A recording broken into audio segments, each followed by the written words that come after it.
ഇന്നൊരു quick and easy dhaba style egg masala curry ഉണ്ടാക്കിയാലോ.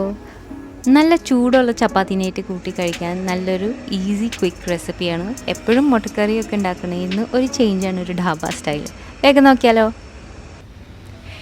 ഇതിനു വേണ്ടി ആവശ്യമുള്ള കുറച്ച് ഹോൾ സ്പൈസസ് ആദ്യം നോക്കാം. ആദ്യം എടുക്കുന്നത് ഒരു ബ്ലാക്ക് കാർഡമം. ഇത് നോർത്ത് ഇന്ത്യൻ ഡിഷസിൽ പ്രത്യേകിച്ച് യൂസ് ചെയ്യണ ഒരു സ്പൈസാണ്, പക്ഷെ വളരെ കുറവ് ഉപയോഗിക്കാൻ പാടുള്ളൂ. പിന്നെ വേണ്ടത് ഒരു ബേ ലീഫ്, 2 ഗ്രാമ്പൂ, ഒരു ചെറിയ കഷ്ണം കറുകപ്പട്ട, 1/2 ടീസ്പൂൺ ചെറിയ ജീരകം. പിന്നെ എഗ് മസാല കറിക്ക് വേണ്ടി 6 പുഴുങ്ങിയ മുട്ട റെഡി ആയിട്ടുണ്ട്. അത് മാറ്റി വയ്ക്കാം. 4 ഇടത്തരം സൈസ് സവാള കൊത്തിയരിഞ്ഞത്, 3 ഇടത്തരം സൈസ് തക്കാളി അതും കൊത്തിയരിഞ്ഞത്, 1/4 ടീസ്പൂൺ ഇഞ്ചി വെളുത്തുള്ളി പേസ്റ്റ്. ഇതെല്ലാം ആദ്യം റെഡിയാക്കി മാറ്റി വയ്ക്കാം.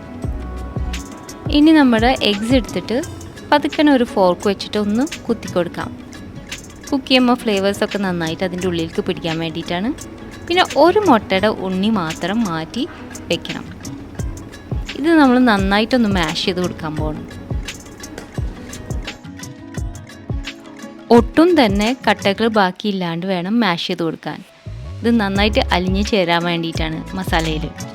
ഇനി ചൂട് കട്ടിയുള്ളൊരു വലിയ പാൻ എടുത്തിട്ടുണ്ട് ഞാൻ. ഢാബ സ്റ്റൈലിൽ ഇതുപോലത്തെ കട്ടിയുള്ള പാനാണ് കൂടുതലും യൂസ് ചെയ്യുന്നത്, അല്ലെങ്കിൽ വലിയൊരു ചീനച്ചട്ടി. ഇതിലേക്ക് ഹോൾ സ്പൈസസ് ഇട്ട് കൊടുക്കാം. എന്നിട്ട് ഒന്ന് ചെറുതായിട്ടൊന്ന് പൊട്ടി വരട്ടെ. ആ മണം ഒന്ന് കിട്ടി തുടങ്ങുമ്പോൾ നമുക്ക് ഇതിലേക്ക് അരിഞ്ഞു വെച്ചിരിക്കുന്ന സവാള മുഴുവൻ ഇട്ട് കൊടുക്കാം. ഇനി ഇതൊരു മീഡിയം ഫ്ലെയിമിൽ വേണം വഴറ്റിയെടുക്കാൻ.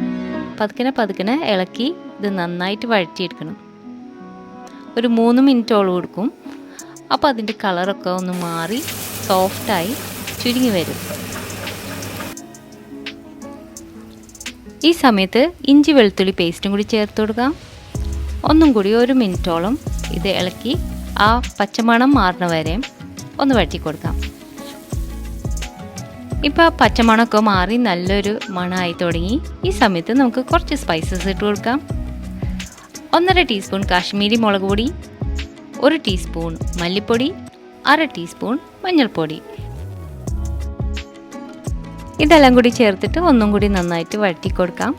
ആ സ്പൈസസിൻ്റെ ഒക്കെ കുത്തുമണം മാറണ വരെ ഇടയ്ക്കിടയ്ക്ക് കുറച്ച് വെള്ളം തെളിച്ചു കൊടുക്കാം. സ്പൈസസ് തീരെ അടി പിടിക്കരുത്.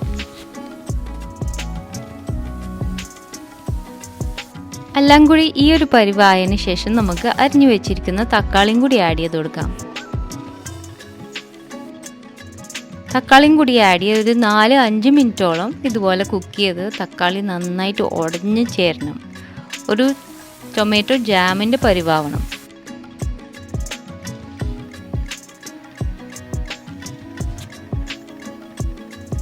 അപ്പോൾ ആ തക്കാളി നന്നായിട്ട് ഉടഞ്ഞ് കിട്ടണവരും അത്യാവശ്യം ഉണ്ടെങ്കിൽ കുറച്ച് വെള്ളവും ചേർത്ത് കൊടുക്കാം. ഇതുപോലെ ആയി കിട്ടണം. ഇനി ഇതിലേക്ക് ആ മാഷ് ചെയ്ത് വെച്ചിരിക്കുന്ന മുട്ടയുടെ ഉണ്ണി ചേർത്ത് കൊടുക്കാം. നന്നായിട്ട് മിക്സ് ചെയ്ത് യോജിപ്പിച്ച് കൊടുക്കണം. അപ്പോൾ നമ്മുടെ മസാല ഏകദേശം റെഡി ആയിട്ടുണ്ട്. ടേസ്റ്റിനനുസരിച്ച് കുറച്ച് ഉപ്പ് ചേർത്ത് കൊടുക്കാം. ഉപ്പ് ചേർത്ത് മസാല നന്നായിട്ടൊന്ന് ഇളക്കി കൊടുക്കാം. എന്നിട്ട് ഇത് മാറ്റി വയ്ക്കാം.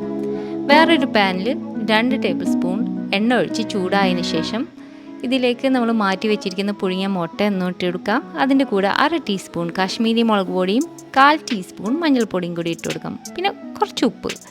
ഇതെല്ലാം കൂടി ചേർത്ത് ഒന്ന് നന്നായിട്ട് ടോസ് ചെയ്ത് ഈ എഗ്ഗ് ഒന്ന് ഫ്രൈ ചെയ്ത് കൊടുക്കാൻ പോവുകയാണ്. ആ സ്പൈസസൊക്കെ നന്നായിട്ടൊന്ന് കോട്ടിങ് കൊടുക്കണം. ചെറുതായിട്ടൊന്ന് ഫ്രൈ ആവണം. ഇങ്ങനെ ചെയ്യുമ്പോഴാണ് മസാലയിൽ ഇടുമ്പോഴും നമ്മുടെ എഗ്ഗിന് നല്ല ടേസ്റ്റും ആ ടെക്സ്ചറും നന്നായിട്ട് വരുന്നത്. അപ്പം മസാലയിൽ ഇനി ആവശ്യത്തിനുള്ള ഗ്രേവിക്ക് അനുസരിച്ച് വെള്ളം ഒന്ന് ചേർത്ത് കൊടുക്കാം. ഒന്ന് തിക്കാവണ വരെ കുറുക്കി കൊടുക്കാം.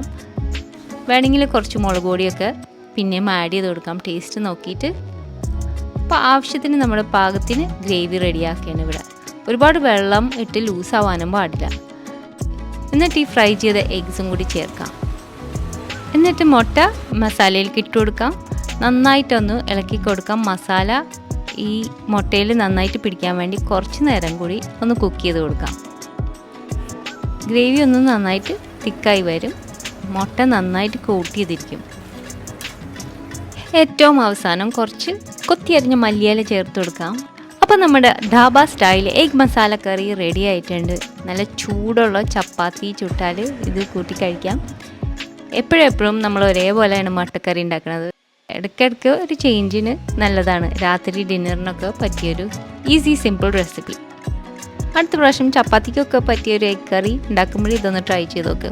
അടുത്ത പ്രാവശ്യം ഒരു റെസിപ്പി വീഡിയോ ആയിട്ട് വരുന്നത് വരെ thanks for watching and bye from Shana.